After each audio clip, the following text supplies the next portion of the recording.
Today's topic is the data mining for Season 4. There's some crazy stuff in there and I will combine multiple different data minings in this video. Some are a little bit older, some are very new, and we're gonna jump right into those. The thing we're starting with are challenges or Smite adventures as they're called. So apparently after the success of Xingtian's Mountain and Fafnir's Wonderland, Hi-Rez decided that we should have more of those temporary modes, and they kinda created completely new modes that we will most likely see next season. The first one is Capture the Flag. Not a new concept, most of you understand how Capture the Flag works. You have a flag somewhere, you have players and two teams, and you basically have to get the enemy flag into your base or something like that. There is a flag base, and we know that there will be a debuff on the person who will carry the flag. That's all that's known about this. There will also be a mode called Door Siege. We could imagine this potentially being somewhat similar to the siege mode that Paladins used to have. I'm not sure it still has it. So there is a door, the door can be destroyed, the door can also be repaired. There is some sort of ricochet mechanic, no idea what that is about. And there will most likely be some sort of siege engine that will allow you to take down that door. So most likely you're gonna have to contest some area, some point, something that allows you to get the siege engine and then get that siege engine to that door and take it down. The third new mode is racing. Now it's not clear what kind of racing this is. Is it actually racing between characters, or if there are some sort of chariots maybe, something like that, or maybe it's just like a modern interpretation, who knows. Either way, we know that there will be checkpoints, there will be multiple laps, there will be a counted total track distance, so it may not just be about finishing first, but something else as well. And there will be some sort of a placement tables, ladders, like there are for Xingtian's Mountain, for example, so there will be some sort of leaderboard.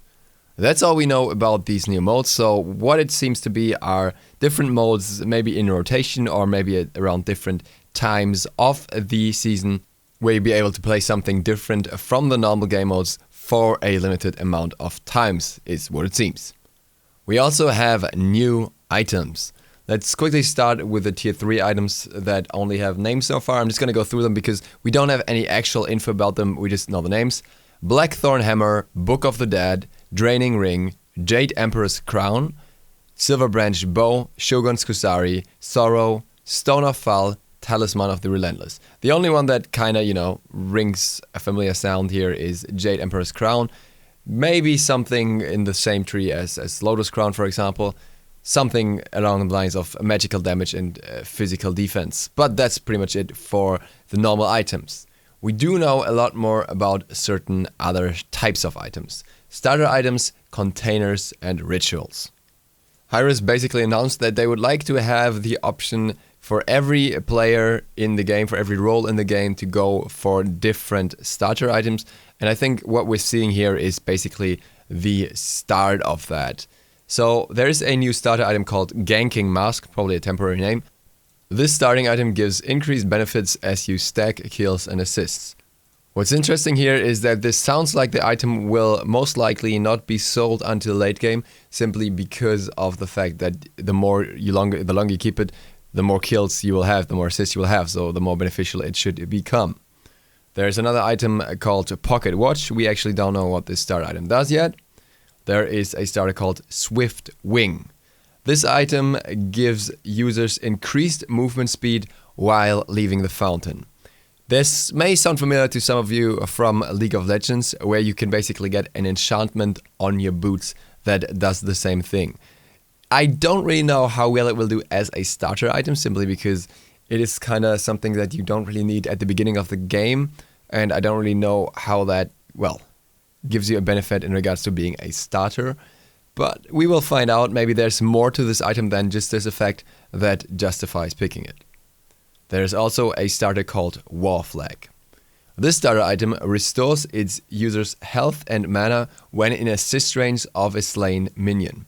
So what this sounds like is some part of Watcher's Gift. Maybe Watcher's Gift will be split in some regards. Maybe Watcher's Gift will no longer exist in its current form. Maybe it will have an upgrade that makes it the old Watcher's Gift. But either way, you're getting health and mana for being in assist range, so it's gonna be a support item. And the last starter that we know of is Sand of Time. This starting item reduces your cooldowns when you are hit by a physical god. So this is most likely going to be a magical starter, simply because those are the ones that usually make much use of cooldown reduction early.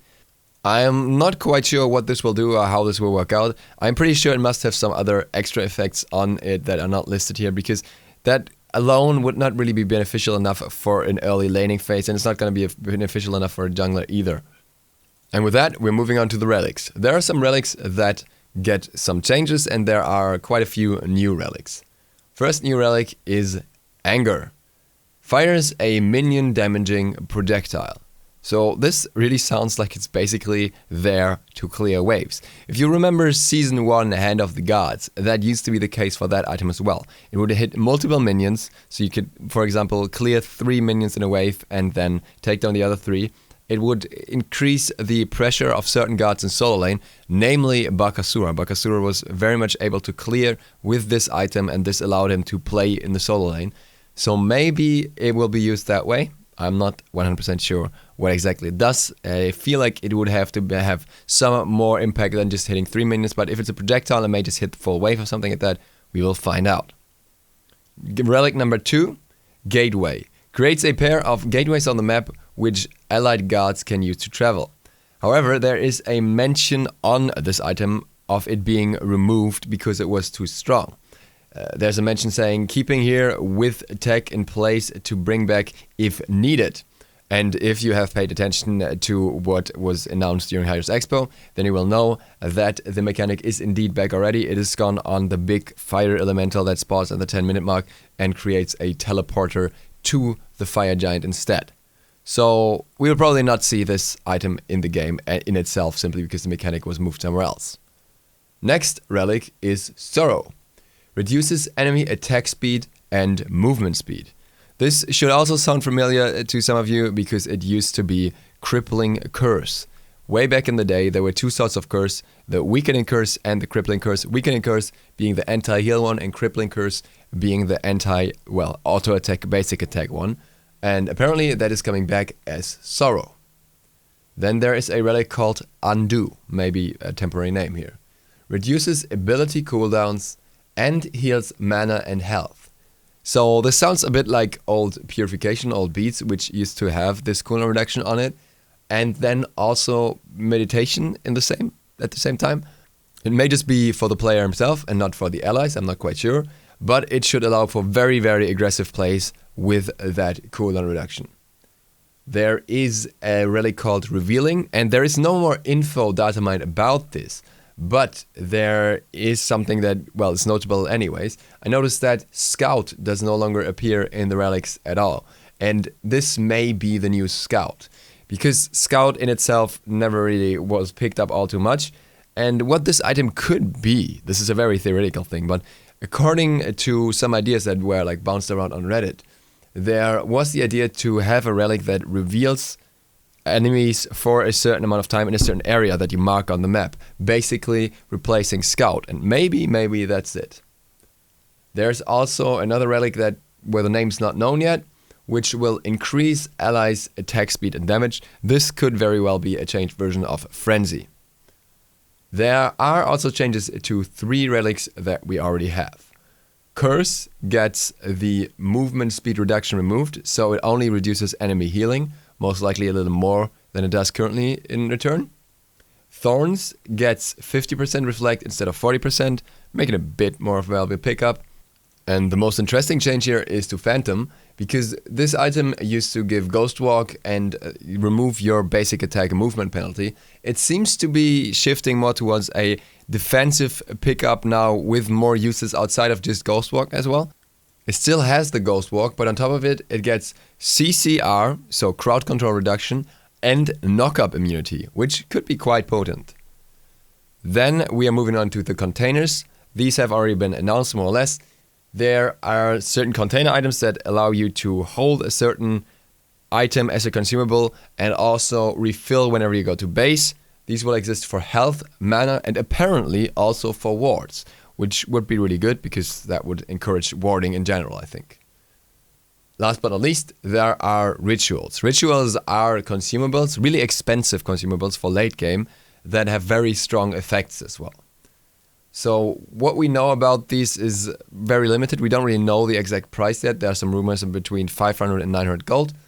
And the ones we have at the moment are one that allows you to teleport to an ally, one that reveals enemies to your team, so similar to what I mentioned earlier in this video, and some that offer particular buffs.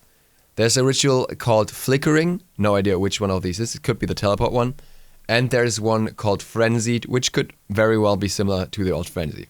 I'm not quite sure how to feel about the rituals yet, they seem very, very strong. We'll figure out how good they actually are and how expensive they actually are.